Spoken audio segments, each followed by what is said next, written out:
ضرورت اس کی بھی ہے. لوگ کہتے ہیں دونوں کی ہے. میں نے کہا جی ہاں دونوں کی ہے. کہتے ہیں جی دونوں کی ضرورت کیوں ہے؟ میں نے کہا بھئی فقہ بھی ضروری ہے, انکار بھی ضروری ہے. لوگ کہتے ہیں عجیب بات ہے, دونوں ضروری ہے. میں نے کہا جی ہاں, دنیا میں ایک طاقت رحمان کی ہے اور دنیا میں ایک طاقت شیطان کی ہے. جنت قیامت تک ارے شیطانی طاقتوں نے بھی رہنا ہے, رحمانی طاقتوں نے بھی رہنا ہے. رحمان والے اپنا کام کرے, شیطان والے اپنا کام کرے. آپ کو بھی بات نہیں سمجھ آئے. میں یہ بات یوں کہتا ہوں, ہم نے عیسائیت سے کہا تھا تمہاری انجیل نہیں مانتے, یہودیت سے کہا تھا تمہاری تورات نہیں مانتے. پوچھا کیوں نہیں مانتے؟ ہم نے کہ وجہ یہ ہے تورات و انجیل ناکافی ہے, یہ قیامت تک کے مسئلے نہیں دے سکتی. تو پھر یہودیت عیسائیت نے کہا تھا ارے قرآن بھی تو مسائل نہیں دے سکتا. ہم نے کہا کون سا مسئلہ ہے؟ پھر کئی ایک مسئلے اس نے بھی گنوائے ہیں. انجیکشن سے روزہ ٹوٹتا ہے یا نہیں؟ قرآن و حدیث میں نہیں ہے. ٹیلی فونک نکاح جائز ہے یا نہیں؟ قرآن و حدیث میں نہیں ہے. انتقال خون جائز ہے یا نہیں؟ قرآن و حدیث میں نہیں ہے. عزا کی پیون کاری قرآن و حدیث میں ہے یا نہیں؟ یہ عزا کی پیون کاری جائز ہے یا نہ جائز؟ قرآن و حدیث میں نہیں ہے. تو کتنے مسئلے یہ تھے جو قرآن و حدیث میں نہیں ہے, ان کو بھی تو کہہ دو ناکافی ہے. ہم نے کہا نہ ہم اس کو ناکافی نہیں کہتے. ارے تورات و انجیل میں مسائل تو موجود ہیں لیکن تورات و انجیل میں ان کے لیے اصول نہیں ہے. قرآن و حدیث نے ہمیں مسائل بھی دیے ہیں اور اصول بھی دیے ہیں. ارے کوئی مسئلے قرآن و حدیث سے براہ راست نکل آئیں گے اور کوئی مسئلے ان کے پیش کردہ اصولوں سے نکلیں گے. ہم عیسائی اور یہودیوں سے کہتے ہیں ارے ہمارا اعتراض یہ تھا قرآن و انجیل میں سارے مسئلے نہیں ہیں, تمہارے پاس جواب نہیں ہے. تمہارا اعتراض یہ تھا قرآن و حدیث میں سارے مسئلے نہیں ہیں. ہم نے کہا مسئلے تو ہے لیکن کوئی مسئلے صاف ہے, کوئی مسئلے اصولوں سے نکلتے ہیں. انہوں نے کہا جو اصولوں سے نکلتے ہیں وہ مسئلے کہاں پر ہیں؟ ہم نے کہا قدوری میں موجود ہے, کنز میں موجود ہے, ہدایہ میں موجود ہے, شامیہ میں موجود ہے, عالمگیریہ میں موجود ہے, یہ شرح وقایہ میں موجود ہے. تو ہم نے یہودیت کے منہ پہ اعتراض کا جواب دیتے ہوئے فقہ جواب میں پیش کی ہے. ارے قرآن و حدیث کامل ہے, اسی کو تو فقہ کہتے ہیں. قرآن نے اصول دی ہے, مسئلہ نکل آتا ہے, فقہ میں درج ہوتا ہے. یہودیت کے اعتراض کا جواب فقہ کی صورت میں آتا ہے لیکن یہ اس کے لیے جس نے یہودیت کے مقابلے میں کھڑا ہونا ہے, جس نے عیسائیت کے مقابلے میں کھڑا ہونا ہے, اور جس نے یوں نہیں کرنا بلکہ یہودیت کا ایجنٹ بن کے کام کرنا ہے, عیسائیت کا ایجنٹ بن کے کام کرنا ہے. عیسائیت کے مد مقابل آنے والا وہ فقہ کو مانتا ہے, یہ عیسائیت کے اعتراض کا جواب ہے, اور جو نہیں مانتا وہ عیسائیت کے جواب کو پکا کرتا ہے. عیسائیت کا نوکر فقہ کا انکار کر کے خدمت عیسائیت کی کرتا ہے اور عیسائیت کے مد مقابل محمدیت کا دفاع کرتے ہوئے اعتراض کا جواب دیتے ہوئے فقہ کا اقرار کرتا ہے. عیسائیت کا دشمن فقہ کا اقرار کرتا ہے اور عیسائیت کا جو قائل ہے وہ فقہ کا انکار کرتا ہے.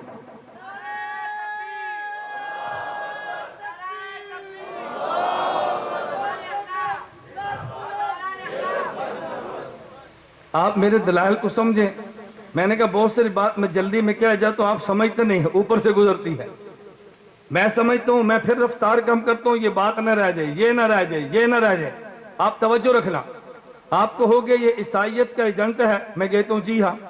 لوگ کہتے ہیں دلیل کیا ہے؟ میری ایک عام فہم دلیل سمجھو.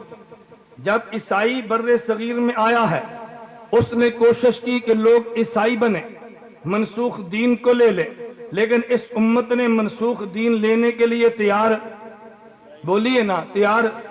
اب اس نے نیا حربہ استعمال کیا کہ یہ امت منسوخ دین کا کلمہ تو نہیں پڑھتی, منسوخ شریعت نبی کا کلمہ نہیں پڑھتی, چلو ان کو آخری نبی کی منسوخ حدیثیں ہی دے دو. پہلے اس نے منسوخ دین دیا ہے, منسوخ دین نہیں لیا. اس نے پھر ناسخ شریعت والے نبی کی منسوخ حدیثیں دی ہیں, ان نے فوراً قبول کر لی ہیں. میں صرف طلباء کے لیے کہہ رہا ہوں, بڑی روانگی کے ساتھ, بغیر ٹھہراؤ کے اور بغیر بات لمبی کرنے کے. آپ کہو گے مولانا کیا دلیل ہے, وہ منسوخ حدیثیں لیتا ہے. میں نے کہا جی ہاں توجہ رکھنا.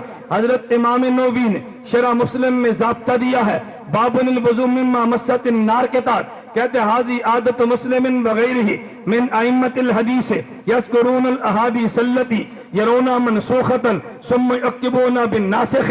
امام مسلم اور محدثین کی عادت ہے پہلے حدیث منسوخ لاتے ہیں اور پھر حدیث ناسخ لاتے ہیں۔ امام ترمذی باب قائم کرتا ہے، باب ما جاء فی التغلیظ بالفجر، پھر اس کے تحت حدیث لایا ہے، پھر باب ما جاء فی الاسفار بالفجر، پھر حدیث لایا ہے۔ پہلے حدیث غلس والی ہے، پھر اسفار والی ہے۔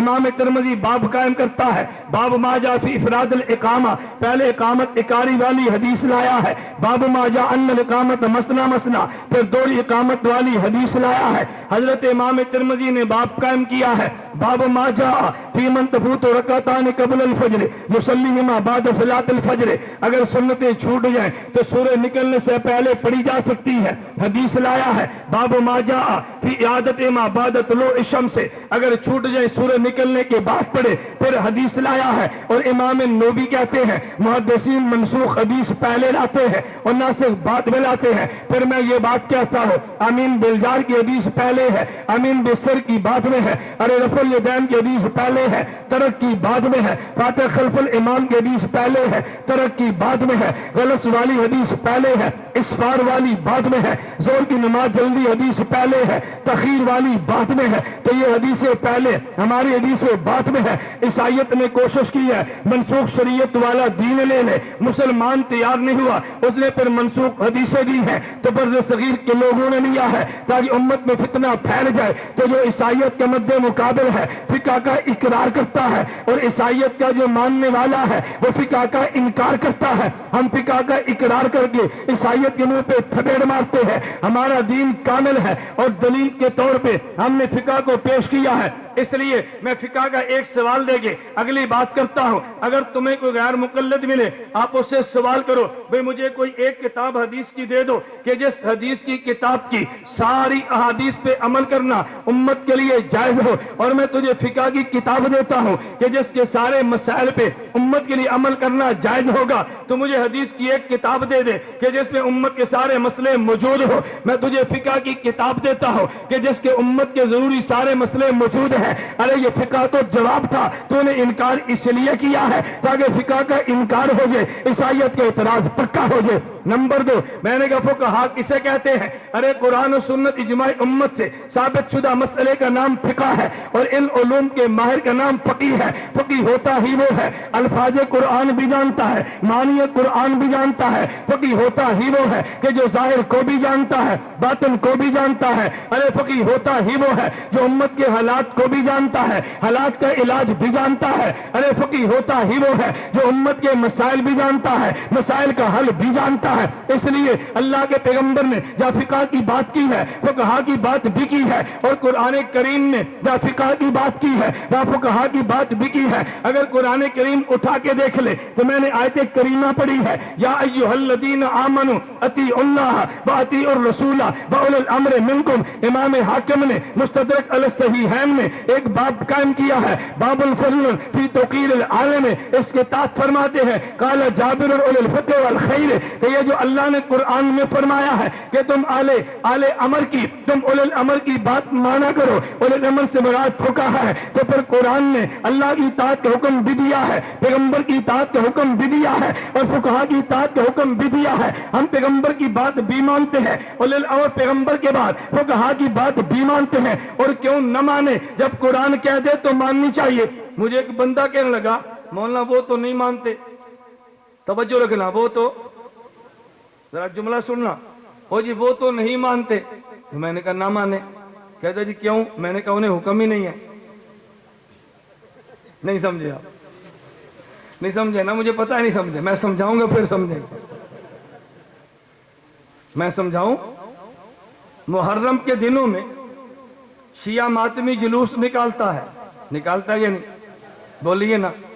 اور ہم کیا کہتے ہیں؟ ماتم نہ کرو صبر کرو، ماتم نہ کرو صبر کرو، پیٹو مت صبر کرو، غم ہے صبر کرو۔ قرآن کہتا ہے صبر کرو، یا ایھا الذین آمنوا استعینوا بالصبر، ایمان والو صبر کرو، صبر سے کام لو۔ وہ کہتا ہے میں نہیں مانتا۔ میں نے کہا بھئی تو نہ مان، تجھے تو حکم ہی نہیں ہے۔ نہیں سمجھے؟ حکم کسے ہے؟ یا ایھا الذین، حکم تو آمنو کو ہے، تجھے حکم ہی نہیں ہے۔ وہ کہتا ہے میں فقہا کی بات نہیں مانتا. ہم نے کہا نہ مانو, تمہیں تو حکم ہی نہیں ہے. حکم کسے ہے؟ یا ایھا الذین. تو بات سمجھ آئی؟ وہ کہتا ہے جی میں صبر نہیں کرتا, میں نے پیٹنا ہے. ہم نے کہا پیٹو, صبر کا حکم تجھے نہیں ہے. کیوں؟ یا ایھا الذین. وہ کہتا ہے میں فقہا کی بات نہیں مانتا. ہم نے کہا نہ مانو, تمہیں حکم ہی نہیں ہے. حکم ہے یا ایھا الذین. وہ حکم بھی ایمان والوں کو, یہ بھی ایمان والوں کو. وہ بھی بے ایمان ہے, تو بھی بے ایمان ہے. وہ بھی بے ایمان ہے, تو بھی. اچھا آپ علماء بعد میں کہو گے یہ تو کافر کہتا ہے. میں نے کہا نا, بے ایمان کہنا اور ہے, کافر کہنا اور ہے. آپ کو یار نئی بات تو نہیں ہے. اب بات سمجھو. نبی پاک صلی اللہ علیہ وسلم نے فرمایا من ترک الصلاۃ متعمدا فقط, جو بندہ جان بوجھ کے نماز نہ پڑھے اس نے, بولیے نا اس نے. آپ وہ ترجمہ کرتے ہیں جو ہمارا نہیں ہے, جو ہمارا نہیں ہے. ہمارے کیا ترجمہ کر رہے ہیں؟ کہتے ہیں جی من ترک الصلاۃ متعمدا فقط کفر, جس نے جان بوجھ کے نماز پڑھی اس نے کفر کیا. نہ, کفر نہیں کیا. ترجمہ یوں کرو کہ جس بندے نے جان بوجھ کے نماز چھوڑی اس نے کافروں والا کام کیا. کافر ہونا اور ہے اور کافروں والا کام کرنا اور ہے. کافروں والا کام کرنا. ایک آدمی شراب پیتا ہے, ہم کہتے ہیں یار تو نے تو کافروں والا کام کیا. ایک آدمی جھوٹ بولے, کہتے ہیں یار تو بڑا بے ایمان ہے, جھوٹ بولتا ہے, یعنی تو نے بے ایمانوں والا کام کیا ہے. کافر ہونا اور بات ہے اور بے ایمانوں والا کام کرنا اور بات ہے. ہم یہ نہیں کہتے کافر ہے, ہم کہتے ہیں کافروں والا کام ہے. اللہ کی بات کو نہ ماننا یہ کافروں والا کام ہے. خدا کے ولیوں کو نہ ماننا یہ کافروں والا کام ہے. میں نے درمیان میں ایک جملہ کہا تھا, میں اس کو نقل کر کے بات آگے چلاتا ہوں. میں نے یہ کہا تھا کہ بھی حضرت حدیث معاذ میں, حضرت معاذ نے اللہ کے پیغمبر نے پوچھا اے معاذ مسئلہ کہاں سے بتاؤ گے؟ کہا جی اخذی بکتاب اللہ, اگر کتاب اللہ میں نہ ملا. کہا جی بسنت رسول اللہ. اب اس پہ میں ایک دلیل دینے لگا. لوگوں نے کہا جی تم کہتے ہو فقہا کی بات مانو, اللہ نے اولی الامر کہا تو آگے قرآن کیوں نہیں پڑھتے؟ میں نے کہا جی پڑھیں. کہتے ہیں اللہ قرآن میں کہتے ہیں فَإِن تَنَازَعْتُمْ فِي شَيْءٍ فَرُدُّوهُ إِلَى اللَّهِ وَالرَّسُولِ. اگر تمہارا اختلاف ہو جائے تو پھر قرآن و حدیث کو کھول لو. اللہ نے فقہا کی بات تو نہیں کی نا. میں نے کہا اللہ کا بندہ بات سمجھ, یہ فَإِن تَنَازَعْتُمْ کا خطاب یہ تجھے اور مجھے نہیں ہے, ہمیں تو خطاب تھا یا ایھا الذین آمنو کہہ کے, ایمان والو اللہ کی بات مانو, ایمان والو پیغمبر کی بات مانو, ایمان والو فقہا کی بات مانو. فَإِن تَنَازَعْتُمْ کا خطاب یہ مجھے نہیں ہے, یہ اس کو ہے کہ جس نے کتاب اللہ سے بات کہنی ہے, جس نے سنت رسول اللہ سے بات کہنی ہے. ان عرض لک قضاء بما تقضی. اے معاذ کیسے مسئلہ؟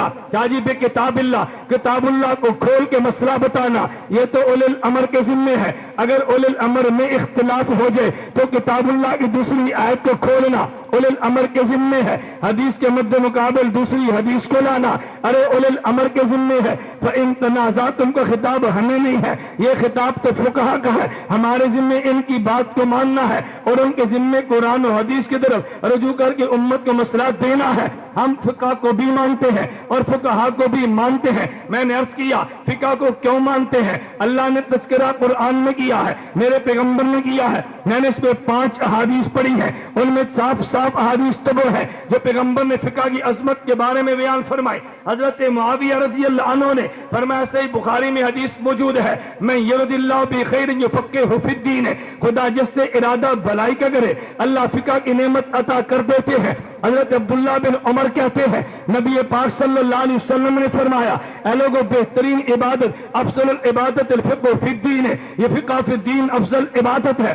عبد الرحمن بن عوف کہتے ہیں رضی اللہ عنہ میرے پیغمبر نے فرمایا یسیر الفقہ خیر من کثیر العبادہ, ارے تھوڑی سی فقہ بہت بڑی عبادت سے افضل ہے. حضرت ابو ہریرہ فرماتے ہیں میرے نبی نے یوں اعلان کیا ما عبد اللہ بشیء, اس دنیا میں خدا کی عبادت جو کی گئی ہے افضل من فقہ فی الدین, فقہ سے بہتر کوئی عبادت نہیں ہے. ولا فقیہ واحد اشد علی الشیطان من الف عابد, ارے شیطان ایک عابد سے اتنا ڈرتا ہے اتنا ہزار صوفیوں سے نہیں ڈرتا، ہزار عابدوں سے نہیں ڈرتا جتنا ایک فقیر سے ڈرتا ہے۔ میرے پیغمبر نے بتایا لِكُلِّ شَيْءٍ عِمَادٌ، ہر چیز کی دنیا میں بنیاد ہے، وَعِمَادُ الدِّينِ الْفِقْهُ، اور دین کی فقہ بنیاد ہے۔ جو فقہ نہیں مانتا وہ دین کی بنیاد کا انکار کرتا ہے۔ حضرت علی رضی اللہ عنہ فرماتے ہیں میں نے پیغمبر سے پوچھا یا رسول اللہ ان نزل بنا امر لیس فی بیان امر بلا نہی فما تأمرنا، حضور اگر کوئی مسئلہ پیش آ جائے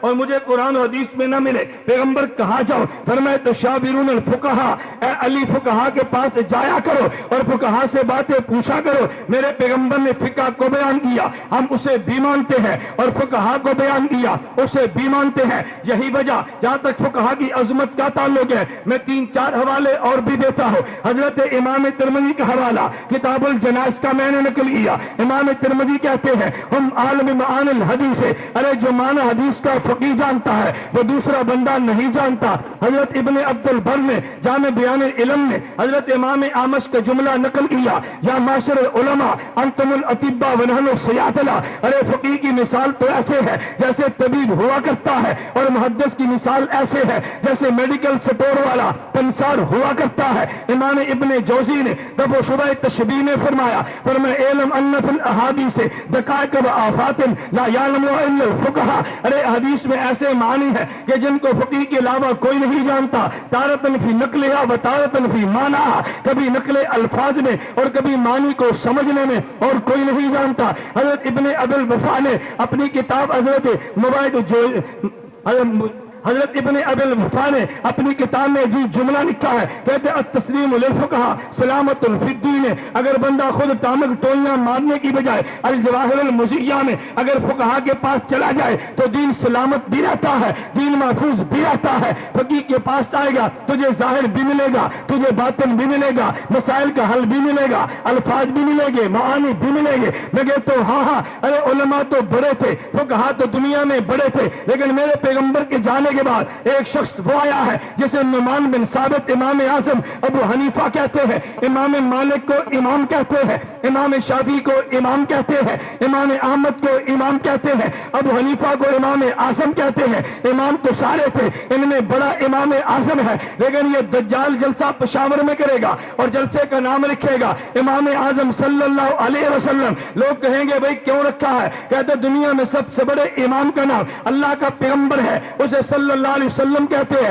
اور میں نے کہا دجال آدمی کیوں دھوکہ دیتا ہے، کیوں امت میں غلط فہمی میں مبتلا کرتا ہے، کیوں امت کو دھوکے دیتا ہے؟ ارے پاکستان بنانے والے مسلم لیگ کے لیڈر تو کئی تھے، محمد علی جناح کو قائد اعظم کہتے ہیں، اس کا معنی یہ تھا کہ مسلم لیگی لیڈروں میں بڑا محمد علی جناح تھا، صحابہ سارے فاروق ہیں، لیکن بڑے ان میں جو سب سے بڑے فاروق تھے انہیں فاروق اعظم عمر بن خطاب کو کہتے ہیں۔ پیغمبر کے سارے صحابہ صدیق تھے، ان میں بڑے کو صدیق اکبر کہتے ہیں۔ ارے ائمہ فقہا تو بڑے تھے، ان میں سب سے بڑے فقیہ کو حضرت امام اعظم نعمان بن ثابت کو کہتے ہیں۔ ہم نے جب امام اعظم کہا اس کا معنی یہ تو نہیں تھا یہ پیغمبر کے مقابلے میں آیا ہے، ارے پیغمبر کے ماننے والے تابعین میں بڑے امام کو نعمان بن ثابت کہتے ہیں۔ اور میں نے سید الفقہا امام اعظم کو یوں نہیں مانا، امام مالک کو دنیا نے امام دار الہجرہ مانا ہے، اور امام مالک فرماتے ہیں رأیت رجل، میں نے ایسے شخص کو دیکھا ہے لو کلمہ فی هذه ساریہ، اگر وہ شخص اس ستون کو اس ستور کو ان یجعلها ذهبا لقام بحجتہ سونے سے ثابت کرنا چاہے وہ کر سکتا ہے۔ اس شخص کا نام امام اعظم ابو حنیفہ ہے۔ امام شافعی نے کہا فرمایا ایک شخص کو میں نے دیکھا ہے، میں تمہیں بھی کہتا ہوں۔ امام شافعی نے فرمایا ایک شخص کو میں نے سنا ہے، کتب میں نے پڑھی ہے، میں تمہیں بھی کہتا ہوں من اراد ان یعرف الفقہ فلیلزم ابا حنیفہ واصحابہ، اگر تم نے دین میں تفقہ کو لینا ہے ابو حنیفہ کے دامن سے وابستہ ہو جاؤ۔ امام احمد بن حنبل نے کہا ہے سبحان اللہ ومن العلم والرائے والورع والزہد وایثار الدار الآخرہ بمکان لا یدرکہ احد، امام ابو حنیفہ علم و تقوی کو اس مقام پہ تھا وہاں تک اور کوئی نہیں پہنچا۔ حضرت امام عبداللہ بن مبارک نے فرمایا ہے لولا ان اللہ ادرکنی بی حنیفہ وسفیان لکنت بدعیہ، اگر ابو حنیفہ کی صحبت مجھے نہ ملتی، عبداللہ بن مبارک اہل بدعت پر بن جاتا. امام آل بلد حضرت بن ایوب نے کہا ہے سارا علم من اللہ الی محمد صلی اللہ علیہ وسلم, علم خدا سے محمد کو ملا ہے. وصار منہ الی اصحابہ, حضور سے صحابہ کو ملا ہے. وصار منہم الی التابعین, اور ان سے علم تابعین کو ملا ہے. وصار منہم الی ابی حنیفہ واصحابہ, صحابہ کا علم سارا تابعین کے پاس ہے. تابعین کا علم امام ابو حنیفہ کے پاس ہے. حضرت قاضی امام ابو حنیفہ کے بارے میں شیخ الاسلام والمسلمین یزید بن ہارون نے کہا ہے, انہوں نے کہا ابو حنیفہ کے زمانے میں سے میں نے جس کو بھی پایا ہے, ادرک تو میں نے جس کو پایا. ابو حنیفہ کے زمانے میں سے ہر کوئی کہتا تھا ابو حنیفہ ہمارے دور کا سب سے بڑا عالم ہے. اگر تم صوفیہ کو دیکھو, فضیل بن ایاز نے کہا ہے ان ابی حنیفہ کان رجل فقیہ معروفا بالفقہ مشہورا بالورع. ابو حنیفہ فقیہ بھی تھا اور صوفی بھی تھا. کثیر السنت و قلیل الکلام, یہ تھوڑا بولا کرتا اور زیادہ خاموش رہا کرتا تھا. صبور علی تعلیم, یہ تعلیم رات کو حاصل کرنے پہ صبر بھی کیا کرتا تھا. حارب من مال سلطان, سعد شاہ سے دور رہا کرتا تھا. ابو حنیفہ فقیہ بھی تھا, صوفی بھی تھا. امام ابو حنیفہ کے بارے میں یحییٰ بن سعید قطان نے امام الجرح والتعدیل نے کہا ہے کہ واللہ العالم هذه الامت ابو حنیفہ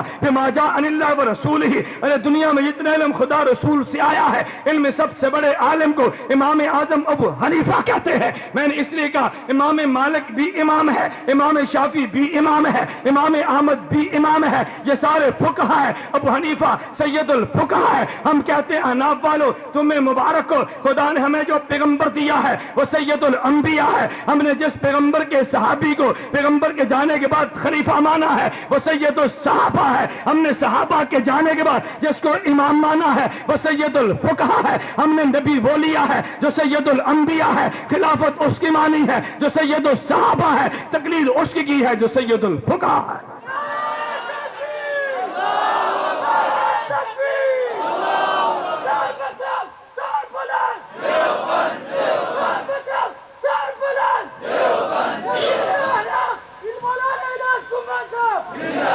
شانی امام ابو حنیفہ, شانی امام ابو حنیفہ. ہم اس لیے کہتے ہیں اگر کسی نے پیغمبر کی نبوت پہ حملہ کیا ہے تو ان کے دانت بھی دیوبند نے کھٹے کیے ہیں. ہم نے سید الانبیاء کا کلمہ پڑھا ہے. اگر اصحاب پیغمبر کی ذات پہ حملہ ہوا ہے تو دیوبند والوں نے جیل کاٹ کے اصحاب پیغمبر کا دفاع کیا ہے. ہم نے صحابہ پیغمبر کو ایمان سمجھا ہے. اگر امام اعظم ابو حنیفہ پہ کسی بدنما نے اعتراض کیا ہے, علماء دیوبند نے جواب دیا ہے. اور پشاور کے سنیو سنو, آج میں تمہیں چیلنج کے ساتھ کہتا ہوں, خدا تم سب کو مدینہ لے جائے, ایک بار نہیں بار بار لے جائے. میں کہتا ہوں جا مدینے میں جا کے دیکھ لے, مسجد نبی مدینہ منورہ میں رمضان المبارک میں تھا. ایک نوجوان کہنے لگا کہ مولانا کہاں بیٹھے ہو؟ میں نے کہا مسجد نبی میں جو پہلی چھتریوں والا سین ہے وہاں بیٹھا ہو. مجھے وہاں کر پوچھنے لگا حضرت یہاں کیوں بیٹھے ہیں؟ میں نے کہا مجھے یہ بتا, اگر تو عالم ہوتا میں تجھے دلیل سنا دیتا, تو جاہل ہے میں تجھے دلیل دکھا دیتا ہوں. ارے جاہل عالم کو سنایا جاتا ہے اور جاہل کو دکھایا جاتا ہے. کہتا جی کیا مطلب؟ میں نے کہا ادھر نگاہ اٹھا کے دیکھو یہ کیا ہے؟ کہتے جی سبز روزہ ہے. میں نے کہا اندر کون ہے؟ کہتے خاتم الانبیاء کی ذات ہے. میں نے کہا مسجد نبی کے سین میں آ, ذرا مسجد نبی کے قبلے کی دیوار کو دیکھنا. ارے یہ کیا لکھا ہے؟ کہتے جی ابو بکر لکھا ہے. میں نے کہا ادھر کیا لکھا ہے؟ کہتے عمر لکھا ہے. میں نے کہا ادھر کہتے عثمان لکھا ہے, ادھر علی لکھا ہے, ادھر عباس لکھا ہے, ادھر حسن حسین لکھا ہے. میں نے کہا پیچھے سین میں آ جا, یہ پہلے ستون کو اٹھا کے دیکھ لے. میں آپ کو بھی کہتا ہوں مسجد نبی میں خدا تمہیں نہ جائے, مدینہ منورہ نہ جانا, مسجد نبی میں کھڑے ہو جانا. پیغمبر کا روزہ ہے, قبلے کی جانب ہے, تو مخالف سمت پہ دیکھنا. جب پہلی چھتری والا سین ہے ستون نمبر 1 کو دیکھنا. میں نے کہا اوپر دیکھ کیا لکھا ہے؟ کہتا ہے نعمان بن ثابت لکھا ہے. میں نے کہا میں یہاں اس لیے بیٹھا ہوں, ہم روزے والے پیغمبر کو بھی مانتے ہیں, پیغمبر کے صحابہ کو بھی مانتے ہیں, نعمان بن ثابت کو بھی مانتے ہیں. میرا عقیدہ ہے خدا نے علم و عمل روزے والے نبی کو دیا ہے, اس روزے والے نے صحابہ کو دیا ہے, اور ان صحابہ نے ابو حنیفہ کو دیا ہے. میں ستون کے نیچے بیٹھا ہوں یہ بتانے کے لیے ہمیں جو علم و عمل ملا ہے ابو حنیفہ کے واسطے سے صحابہ والا ملا ہے, صحابہ کے واسطے سے پیغمبر والا ملا ہے, اور پیغمبر کے واسطے سے ہمیں خدا کا علم ملا ہے. اس لیے اگر کوئی ہم سے پوچھ لے او بھائی تمہارا مذہب کیا ہے, ہم محمدی نہیں کہتے, ہم مذہب حنفی کہتے ہیں. تیرے پاس علم بھی نہیں ہے, تیرے پاس عقل بھی نہیں ہے, اس لیے تو خود کو مذہب محمدی کہتا ہے. آپ کو کہ جی کیوں؟ میں نے کہا وجہ, ارے مذہب تو عربی زبان کا لفظ ہے, عربی زبان میں مذہب راستے کو کہتے ہیں. جب کسی نے ہم سے پوچھا ہے تمہارا مذہب کیا ہے تو تم نے یہ پوچھا ہے تمہارا راستہ کیا ہے. میں نے کہا میرا راستہ ابو حنیفہ ہے اور میری منزل حضرت محمد ہے. میرا راستہ, میں نے کہا میرا راستہ ابو حنیفہ ہے اور میری منزل محمد ہے. اگر تیرا راستہ محمد ہے بتا تیری منزل کیا ہے. تجھے لا الہ منزل کہتے ہیں, مجھے منزل والا بھی کہتے ہیں اور مجھے راستے والا بھی کہتے ہیں. ہم نے سید الفقہا کو لیا ہے. مجھے ایک نوجوان کہنے لگا کہ مولانا اب یہ تو بتائیں تقلید کرنا ضروری ہے. میں نے کہا جی ہاں, تقلید نہیں کریں گے. میں نے کہا جرم عظیم ہوگا. کہتے امام ابو حنیفہ بھی مقلد تھے. میں نے کہا وہ تو مقلد نہیں تھے. کہتے انہوں نے گناہ نہیں کیا. میں نے کہا کوئی گناہ نہیں کیا. مجھے کہتا ہے جی وجہ کیا ہے. میں نے کہا تو یہ بتا انسان پہ نبی کا کلمہ پڑھنا فرض ہے. کہتا ہے جی فرض ہے. میں نے کہا حضرت محمد صلی اللہ علیہ وسلم نے کس نبی کا کلمہ پڑھا. کہتا ہے وہ تو خود نبی ہے, بھلا نبی کسی اور کا کلمہ پڑھے گا. میں نے کہا مجھے تو یہ بتا کہ با جماعت نماز ضروری ہے. کہتے ہیں ضروری ہے. میں نے کہا با جماعت نماز کسے کہتے ہیں. کہتے ہیں چند لوگ اکٹھے ہو گئے امام کے پیچھے کھڑے ہو جائے. میں نے کہا تم سارے با جماعت پڑھتے ہو, تمہارا امام بے جماعت پڑھتا ہے, اس کی وجہ تم امام کے پیچھے ہو, وہ کس کے پیچھے ہے. کہتے ہیں وہ تو خود امام ہے. میں نے کہا بالکل اسی طرح ہر بندے پہ نبی کا کلمہ پڑھنا فرض ہے. نبی کسی اور کا کلمہ نہیں پڑھتا, وہ تو خود نبی ہے. ارے بات جماعت کا معنی امام کے پیچھے کھڑا ہونا ہے. امام کسی اور کے پیچھے کھڑا نہیں ہوتا, وہ تو خود امام ہے. ہر بندے کی ذمہ تقلید ضروری ہے. ابو حنیفہ نہیں کرتا, وہ تو خود امام ہے. میں نے کہا وہ تو خود امام ہے, بھلا وہ تھوڑی تقلید کرے گا. پھر مجھے یہ کم عقل کہنے لگا او جی ابو حنیفہ, امام مالک بھی تو امام ہے, امام شافعی بھی تو امام ہے, امام احمد بھی تو امام ہے. آپ نے ان کو چھوڑ کے امام ابو حنیفہ کو کیوں لیا ہے. میں نے کہا وجہ یہ ہے, مجھے تو یہ بتا اس شہر میں مسجدیں اور بھی ہیں اور مسجدوں میں جمعہ ہوتا ہے, ان کو چھوڑ کے اس مسجد میں کیوں آیا ہے. کہتے جی باقی چھوٹی مسجدیں ہیں, یہ بڑی مسجد ہے. میں نے کہا باقی چھوٹے امام ہیں, یہ بڑا امام ہے. باقی چھوٹی مسئلے اور یہ بڑا امام ہے. توجہ, میں آخری بات کہنے لگا. میں نے کہا تو دیوبند والوں کا موقف سمجھو. دیوبند والوں نے عجیب موقف امت کو دیا ہے. دنیا میں 4 ایسی باتیں حضرت شیخ اکاڑوی فرمایا کرتے. فرمایا ایک کام اللہ نے نبی سے لیا ہے, ایک کام خدا نے صحابہ سے لیا ہے, ایک کام خدا نے امام ابو حنیفہ سے لیا ہے, اور ایک کام خدا نے دیوبند والوں سے لیا ہے. ارے خدا نے پیغمبر سے کام تکمیل دین کا لیا ہے. الیوم اکملت لکم دینکم, اللہ نے پیغمبر کے صحابہ سے تمکین دین کے لیا ہے. وَلَيُمَكِّنَنَّ لَهُمْ, اللہ نے امام ابو حنیفہ سے تدوین دین کے لیا ہے. إِنَّ أَوَّلَ مَنْ دَمَّلَ علم شریعہ وَارْتَبَهُ أَبْوَابًا, خدا نے علماء دیوبند سے تطہیر دین کا لیا ہے. دین کو کامل میرے پیغمبر نے کیا ہے, اور دین کو جگہ پیغمبر کے صحابہ نے دی ہے, اور دین کو لکھ کے امام ابو حنیفہ نے دیا ہے. اور دین میں جو فتنے آئے ہیں فتنوں سے دین کو صاف علماء دیوبند نے کیا ہے. اگر فتنہ نجاست کا ہے دیوبند نے صاف کیا ہے, فتنہ بدعت کا ہے دیوبند آئے ہیں, فتنہ کفر کا ہے دیوبند والے آئے ہیں. تو نبی نے کام تکمیل دین کا, صحابہ نے تمکین دین کا, امام ابو حنیفہ نے تدوین دین کا, علماء دیوبند نے تطہیر دین کا. کون سا کام کیا؟ بولیے کون سا؟ آپ بھی کرو گے یا نہیں کرو گے نا؟ پھر میں آپ سے کہتا ہوں تطہیر کے لیے آپ اپنے پاس چھڑکاؤ رکھو. نہیں سمجھے؟ سپرے ہوتا ہے نا, سپرے رکھو. سپرے آپ سپرے رکھو گے انشاءاللہ تمہارے پشاور کی دکانیں صاف ہو جائیں گی. ہمارے ہاں مولانا محمود عالم صفدر دامت برکاتہم ہمارے استاد الحدیث تشریف فرما ہے. ہمارے مرکز کے ساتھ ایک جگہ جہاں یہ جمعہ پڑھاتے ہیں, یعنی کہ مقتدی تھا عبد الرحمن, وہ میرے پاس آیا. میں نے اسے کہا بھی تم دکاندار اپنی دکاندار پہ ہمارے مدرسے مرکز اہل سنت والجماعت کا غلہ رکھ لو. اس نے کہا جی ہمارا تو چندے کا مزاج نہیں ہے. میں نے کہا میں تجھے چندہ کب مانگا؟ میں نے تو کہا غلہ رکھ لو, چندہ تو نہیں مانگا. رکھو. اس نے غلہ رکھا. 15 دن بعد ملنے کے لیے آیا. کہتا جی میری دکان پہ ہر ہفتے لشکر طیبہ والے اخبار دیتے تھے, جب سے آپ کا غلہ دیکھا اب نہیں آتے. میں نے کہا ہم نے غلہ اس لیے نہیں رکھا تھا ہمارے غلے میں چندہ ڈالو، ہم نے اس لیے رکھا تھا کہ ان کو چندہ نہ دو، ہم نے اس لیے رکھا۔ میں آپ سے گزارش کرتا ہوں، یقین فرمائیں تحدیث بالنعمت کے طور پہ ہمارے جو طلباء علماء نہیں ہیں، عوام ہیں، ہماری سیڑھیاں لو بیانات کی، اپنی دکان پہ لاؤ، انشاءاللہ تمہاری دکان پہ خناس نہیں آئے گا انشاءاللہ۔ ہاں، مکہ اور مدینہ والوں سے اہل حدیثوں کے شدید اختلاف، آپ پوسٹر دکان پہ لگا دو، وہ آئے تو کہنا یہ تعویذ پڑھو۔ اگر کوئی مریض ہو نا آسیب کا، جنات کا، شیاطین کا، اس مریض کے گلے میں تعویذ ڈالتے ہیں نا، ہم تو تعویذ ڈالنے کی بھی قائل ہیں، چلو وہ ڈالتا نہیں تو اس کو تعویذ دکھائی دو، کو بھی دکھاؤ۔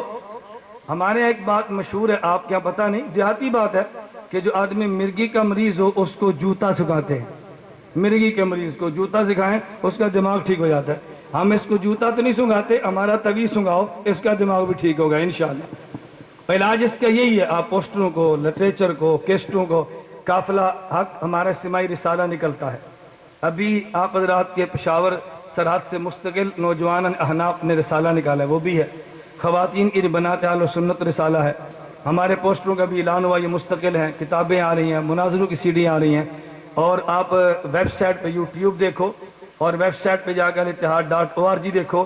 اللہ مجھے اور آپ کو توفیق عطا فرمائے۔ ہماری علماء طلباء سے گزارش ہے یہاں بھی کورس رکھیں، فارغ التحصیل علماء 1 سال کا ارادہ فرمائیں، دورہ تفاسیر کا ارادہ فرمائیں۔ اللہ مجھے اور آپ کو شیطان سے بھی محفوظ رکھے، اللہ ہمیں خناس سے بھی محفوظ رکھے۔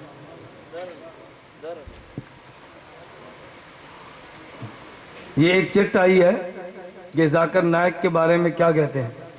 ویسے میری ایک خواہش ہے، شاید آپ حضرات آپ بیٹھیں گے تو میں جواب دوں گا، بھی آپ جاؤ گے تو جواب تھوڑا ہی دوں گا۔ کہنا یار کہنا تو ادھر آپ بیٹھو، ہم آپ کے مہمان ہیں بھائی، آپ کا تو مشہور ہے کہتے ہیں زموں کا مہمانان راغ لے، آپ کے گھر والے پوچھے لیٹ آئے ہو تو کہنا بھی زموں کا مہمانان راغ لے، آج ہمارے مہمان آئے تھے اس لیے ہم لیٹ آئے ہیں۔ توجہ رکھنا، ذاکر نائک کم علم اور کم فہم آدمی ہے، علم بھی نہیں ہے اور فہم بھی نہیں۔ میں ویسے آپ سے گزارش کر رہا تھا آپ حضرات آپس میں ایک مشورہ کرو، جیسے آج آپ نے ماشاءاللہ بہت اچھا پروگرام رکھا ہے، آئندہ پروگرام رکھو تو اس گراؤنڈ میں نہیں ہوگا کیونکہ لوگوں نے سمانا نہیں ہے، اس کا عنوان یہ رکھو کہ ذاکر نائک کیا ہے، ایک جلسہ ہی یہ رکھو اور کھلے گراؤنڈ میں رکھو، پھر ہم اسی طرح 1 گھنٹہ 1.5 گھنٹہ ذاکر نائک کیا ہے پر دلائل دیں گے تو ذاکر نائک حقیقت کھل کر سامنے آ جائے گی، ٹھیک ہے نا۔ ذاکر نائک کے پاس علم بھی نہیں ہے، عقل بھی کم ہے، اور ہے بھی وہ ڈاکٹر PhD نہیں بلکہ MBBS، PhD ڈاکٹر تحقیق کرتا ہے اور MBBS ڈاکٹر پیشاب اور خون کو چیک کرتا ہے۔ اس لیے میں عوام سے کہتا ہوں مسئلہ چیک کرانا ہو تو مولانا سجاد صاحب کے پاس، ڈاکٹر عبدالستار مرو صاحب کے پاس، ان علماء کے پاس آؤ، اور اگر آپ نے پیشاب اور خون چیک کرانا ہو تو ذاکر نائک کو فون کرو، اس کا مال اسے چیک کراؤ، ہمارا مال ہمیں چیک کراؤ۔ ذاکر نائک کے پاس علم کی بھی کمی ہے اور فہم کی بھی کمی ہے، اور ایسے بوگس اور بے تکے جواب دیتا ہے آدمی کو سن کر بھی شرمندگی ہوتی ہے۔ میں چھوٹی سی بات کہتا ہوں، وقت کم ہے۔ جدہ میں ایک جگہ ہوٹل میرا بیان تھا متم شاہین میں، تو بیان کے بعد ایک ڈاکٹر نے چڑھ دی ذاکر نائک کے بارے میں اور علماء کے بارے میں آپ کیا کہتے ہیں؟ میں نے کہا ذاکر نائک اور علماء کے درمیان وہی فرق ہے جو سرچ اور ریسرچ میں فرق ہے۔ انہوں نے کہا جی کیا مطلب؟ میں نے کہا دیکھیں آپ کہاں جدہ میں شارع 60، شارع 70، شارع 80 بڑے بڑے روڈ ہیں، اس کے اوپر جو بڑی لائٹیں حکومت نے لگائی ہیں انہیں سرچ لائٹ کہتے ہیں، کیوں؟ تاکہ سڑک روشن رہے اور گاڑیوں کے حادثات نہ ہوں۔ اب اگر کوئی بندہ جا کے بٹن کو آف کرے پھر آن کرے، اسے کیا کریں گے؟ ریسرچ، اسے کیا کہیں گے؟ تو سرچ سے روڈ پہ حادثات ختم ہوتے ہیں اور ریسرچ سے روڈ پہ حادثات شروع ہوتے ہیں۔ ہمارا موقف ہے کہ جس مسئلے پر 1400 سال کے فقہاء صلحاء سرچ کر چکے ہیں، اب اس پہ ریسرچ کرنے کی ضرورت نہیں ہے۔ ذاکر نائک نے کہا نہیں ہم ریسرچ کریں گے، ہم نے کہا بھی پیٹ سے نکلنے والے پخانے کو تو چیک کیا جا سکتا ہے لیکن فقہاء کے لکھے ہوئے مسئلے کو چیک نہیں کیا جاتا، تو جو آپ کا کام ہے وہ چیک کریں، فقہاء کے مسئلے کو چیک کرنا چھوڑ دیں۔ صحابہ کرام رضی اللہ عنہم سے ہمارا علم زیادہ ہے، ان کے پاس حدیث کی کتابیں نہیں ہیں۔ اچھا علماء، یہ غیر مقلدین، اصل میں جب آدمی کے پاس علم نہ ہو، عقل نہ ہو، تو وہ معذور ہوتا ہے، اور معذور آدمی کی باتوں پر زیادہ توجہ نہیں دیتے۔ حضرت عمر کو حدیثیں نہیں پہنچی اس لیے 52 فتوے دیے، ابو بکر سے حدیث کے خلاف فتویٰ دیا، الیاذ باللہ الیاذ باللہ۔ میں نے عرض کیا ہم اس لیے کہتے ہیں کہ غیر مقلدین جتنے بھی ہیں ان کے پاس علم بھی نہیں ہے، عقل بھی نہیں ہے، اور صحابہ پیغمبر کے یہ عداوت رکھتے ہیں۔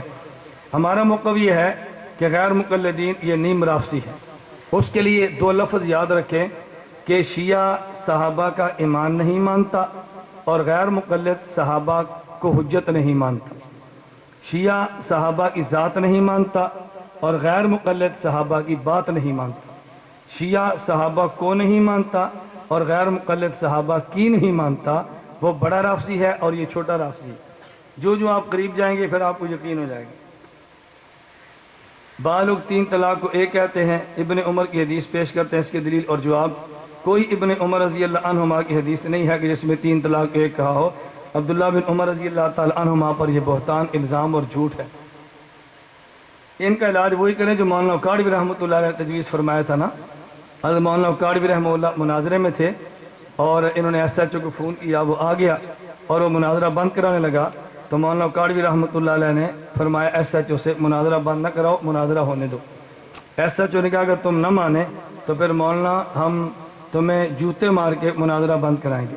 مولانا امین اکاڑوی نے فرمایا کہ مجھے منظور ہے، مجھے بھی جوتے مار، اس کو بھی مار، مجھے 3 مار کے 3 کہنا، اس کو 3 مار کے 1 کہنا، تو میرے 3 ہوں گے، اس کے 9 3 ہوں گے۔ ایس ایچ او نے کہا جی مولانا کیوں؟ میں سمجھ گیا۔ ایس ایچ او نے کہا جی کیوں؟ تو مولانا فرمانے لگے اس لیے کہ یہ میری دلیل سے بات نہیں سمجھے گا، تیرے جوتوں سے سمجھے گا۔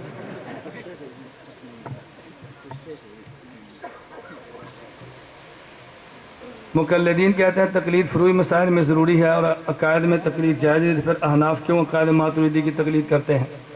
میں نے پہلے گزارش کیا غیر مقلدین کے پاس علم بھی نہیں ہے، عقل بھی نہیں ہے، بات سمجھتے نہیں ہے۔ ہم عقائد میں امام ابو حنیفہ یا امام ابو منصور ماتریدی کی نفس عقیدہ میں تقلید نہیں کرتے۔